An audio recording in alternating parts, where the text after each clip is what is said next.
This is my presentation for ED 626, and I will be discussing my project, which has a focus on explicit instruction in history reading heuristics.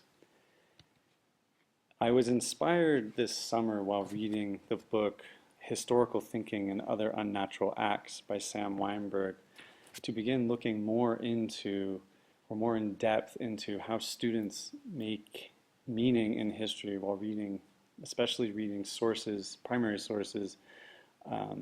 And this was combined with my reluctance to use primary sources in class because of their difficulty to incorporate into the regular curriculum. As I began my literature review, I found that as a teacher I was not alone in this reluctance to use sources, and that many or the majority of high school classrooms are textbook-based and lecture-based. Now, Sam Weinberg in the 90s and continuing to today has been conducting, one of the pioneers in conducting research on how students make meaning and how experts or historians make meaning when reading history texts. And he along with other people like Britt and Anglises, have discovered that there's this idea of this, like, people develop a sense of text or a meaning of text, which is wholly unique in history, and that students don't know it, and they need to be taught it. And that begins, or that forms the basis for my research, because I do teach primary sources in my class, but I teach it more as a procedure and less as a reading instructional approach. So my goal for this study was, this qualitative study was to add in explicit instruction in history reading heuristics in order to develop my grade 11 students' history reading skills. The participants are students at the International Community School of Addis Ababa. This is a screenshot from our website, but it captures the kind of diversity in people we have at our school, all of whom, or nearly all of whom, expect to go to university. This is a picture from an International Day celebration. First, in the procedure, I adopted some lessons that were developed in conjunction with Sam Weinberg and the Stanford History Education Group as an introduction to history reading. This is the thing that I added in addition to the kind of normal IB source preparation that I do. So these lessons were introductory, they were highly relevant to the kids, and culminated in actually them creating a suspension report based on testimony. But this was a good introduction to these concepts in history reading called sourcing, contextualization, and corroboration. I also used in my study assessments from the Stanford History Education Group, come from a website they launched in 2012 called Beyond the Bubble. This is the pre-assessment that I used. I used a similar assessment involving a picture, the famous picture of the woman, migrant worker from Dorothea Lange.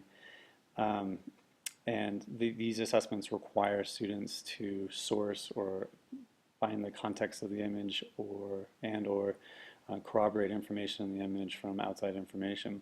So this was the first assessment that we used. Other things that I used to conduct this study were surveys. The nice benefit of our school is, as a one-to-one laptop school, we were able to have all the students, I was able to have all the students enter all of their information on laptops, and so I was able to download this from our learning management system, Moodle, download the answers straight into a spreadsheet with no fuss. This is the entry screen that I see on the survey that I gave to the kids. The pre and post survey were the same. I also conducted a focus group with grade 12 students as a reference point to see, after 1 year of teaching IB source evaluation skills, kind of how developed kids get, and that way I was able to compare it to the grade 11 students who were just starting out with these Stanford lessons and some IB related lessons. So this is a bit of the transcript from my focus group. The findings. In short, more source evaluation needs to be done. My students in grade 11 did improve, and they did make gains in terms of the vocabulary of history reading. They did make gains in terms of the pre and post assessment, their ability to see what was going on, but they didn't make it wasn't perfect by any stretch of the imagination. And that's why I wrote earlier. I think that my conclusions are that we need to be, as history teachers, we need to be much more conscious of using primary sources and include it at all levels. And that jives with the big push by the Common Core to include more primary sources in class and in assessments.